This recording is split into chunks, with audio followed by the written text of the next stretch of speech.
यूहन्ना की इंजील 11वां बाब जो 57 आयात पर मुश्तमिल है।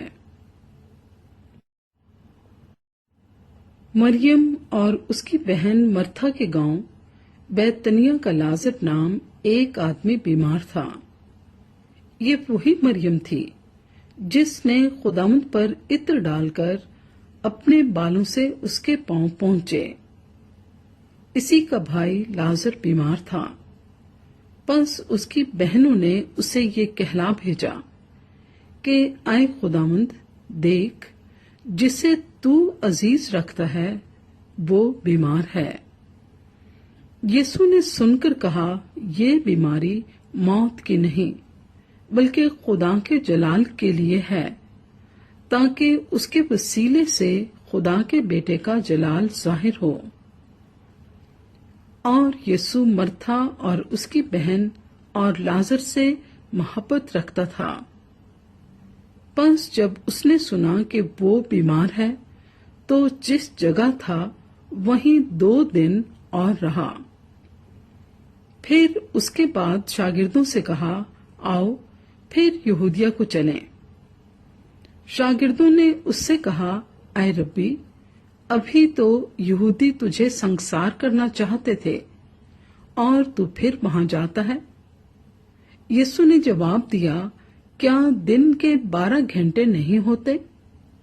अगर कोई दिन को चले तो ठोकर नहीं खाता, क्योंकि वो दुनिया की रोशनी देखता है। लेकिन अगर कोई रात को चले तो ठोकर खाता है, क्योंकि उसमें रोशनी नहीं। उसने ये बातें कही और इसके बाद उनसे कहने लगा कि हमारा दोस्त लाजर सो गया है, लेकिन मैं उसे जगाने जाता हूं।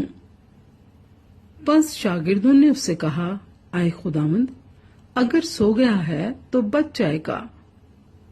यीशु ने तो उसकी मौत की बाबत कहा था, मगर वो समझे कि आराम की नींद की बाबत कहा। तब यीशु ने उनसे साफ कह दिया कि लाजर मर गया, और मैं तुम्हारे सबब से खुश हूं कि वहां ना था, ताकि तुम ईमान लाओ। लेकिन आओ हम उसके पास चलें। बस तूमा ने, जिसे तमाम कहते थे, अपने साथ के शागिर्दों से कहा कि आओ हम भी चलें, ताकि उसके साथ मरें। बस यीशु को आकर मालूम हुआ कि उसे कब्र में रखे 4 दिन हुए। बैतनिया यरूशलेम के नजदीक करीबन 2 मील के फासले पर था, और बहुत से यहूदी मर्था और मरियम को उनके भाई के बारे में तसल्ली देने आए थे। बस मर्था यीशु के आने की खबर सुनकर उससे मिलने को गई, लेकिन मरियम घर में बैठी रही। मर्था ने यीशु से कहा, ऐ खुदावंद, अगर तू यहाँ होता तो मेरा भाई ना मरता। और अब भी मैं जानती हूँ कि जो कुछ तू खुदा से मांगेगा वो तुझे देगा। यीशु ने उससे कहा, तेरा भाई जी उठेगा। मर्था ने उससे कहा, मैं जानती हूँ कि कयामत में आखिरी दिन जी उठेगा। यीशु ने उससे कहा, कयामत और जिंदगी तो मैं हूँ। जो मुझ पर ईमान लाता है गो वो मर जाए तो भी जिंदा रहेगा, और जो कोई जिंदा है और मुझ पर ईमान लाता है वो अब तक कभी ना मरेगा। क्या तू इस पर ईमान रखती है? उसने उससे कहा, हाँ आए खुदावंद, मैं ईमान ला चुकी हूँ कि खुदा का बेटा मसीह जो दुनिया में आने वाला था तू ही है। ये कहकर वो चली गई और चुपके से अपनी बहन मरियम को बुलाकर कहा कि उस्ताद यही है और तुझे बुलाता है। वो सुनते ही जल्द उठकर उसके पास आई। यीशु अभी गांव में नहीं पहुंचा था, बल्कि उसी जगह था जहां मर्था उससे मिली थी।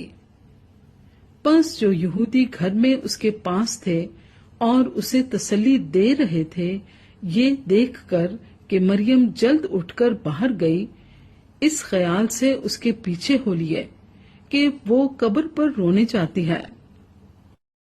जब मरियम उस जगह पहुंची जहां यीशु था और उसे देखा तो उसके कदमों पर गिरकर उससे कहा, आए खुदामंद, अगर तू यहाँ होता तो मेरा भाई ना मरता। जब यीशु ने उसे और उन यहूदियों को जो उसके साथ आए थे रोते देखा तो दिल में निहायत रंजीदा हुआ और घबराकर कहा, तुमने उसे कहाँ रखा है? उन्होंने कहा, आए खुदावंद, चलकर देख ले। यीशु के आंसू बहने लगे। बस यहूदियों ने कहा, देखो वो उसको कैसा अजीज था। लेकिन उनमें से बाज ने कहा, क्या ये शख्स जिसने अंधे की आंखें खोली इतना ना कर सका कि ये आदमी ना मरता? यीशु फिर अपने दिल में निहायत रंजीदा होकर कब्र पर आया। वो एक गार था और उस पर पत्थर धरा था। यीशु ने कहा, पत्थर को हटाओ।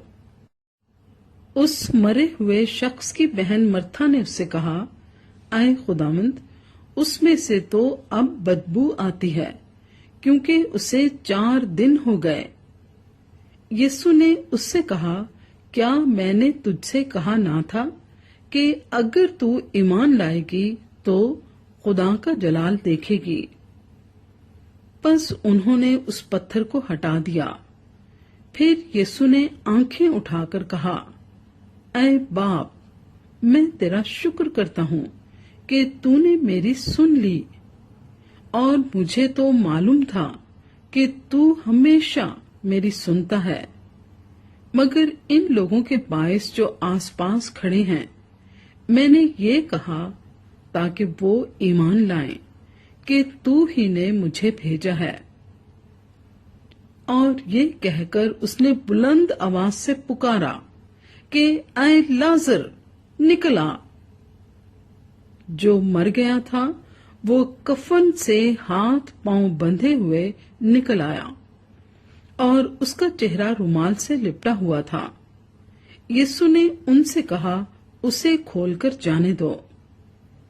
बस बुथेरे यहूदी जो मरियम के पास आए थे और जिन्होंने यीशु का ये काम देखा उस पर ईमान लाए, मगर उनमें से बास ने फरीसियों के पास जाकर उन्हें यीशु के कामों की खबर दी। बस सरदार काहिनों और फरीसियों ने सदरे अदालत के लोगों को जमा करके कहा, हम करते क्या हैं? ये आदमी तो बहुत मौजज़े दिखाता है।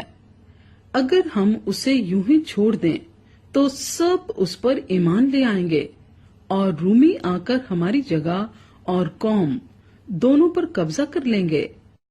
और उनमें से कायफा नाम एक शख्स ने, जो उस साल सरदार काहिन था, उनसे कहा, तुम कुछ नहीं जानते और ना सोचते हो कि तुम्हारे लिए यही बेहतर है कि एक आदमी उम्मत के वास्ते मरे, ना कि सारी कौम हलाक हो। मगर उसने ये अपनी तरफ से नहीं कहा, बल्कि उस साल सरदार काहिन होकर नबूवत की कि यीशु उस कौम के वास्ते मरेगा, और न सिर्फ उस कौम के वास्ते बल्कि इस वास्ते भी कि खुदा के परगंदा फर्जंदों को जमा करके एक कर दे। बस वो उसी रोज से उसे कत्ल करने का मशवरा करने लगे। बस उस वक्त से यीशु यहूदियों में एलानिया नहीं फिरा, बल्कि वहां से जंगल के नजदीक के इलाके में इफ्राइम नाम एक शहर को चला गया और अपने शागिर्दों के साथ वहीं रहने लगा। और यहूदियों की ईद फसा नजदीक थी और बहुत लोग फसा से पहले देहात से यरूशलेम को गए ताकि अपने आप को पाक करें। बस वो यीशु को ढूंढने और हैकल में खड़े होकर आपस में कहने लगे कि तुम्हारा क्या ख्याल है کیا وہ عید میں نہیں آئے گا؟ اور سردار کاہنوں اور فریسیوں نے حکم دے رکھا تھا کہ اگر کسی کو معلوم ہو کہ وہ کہاں ہے تو اطلاع دے تاکہ اسے پکڑ لیں۔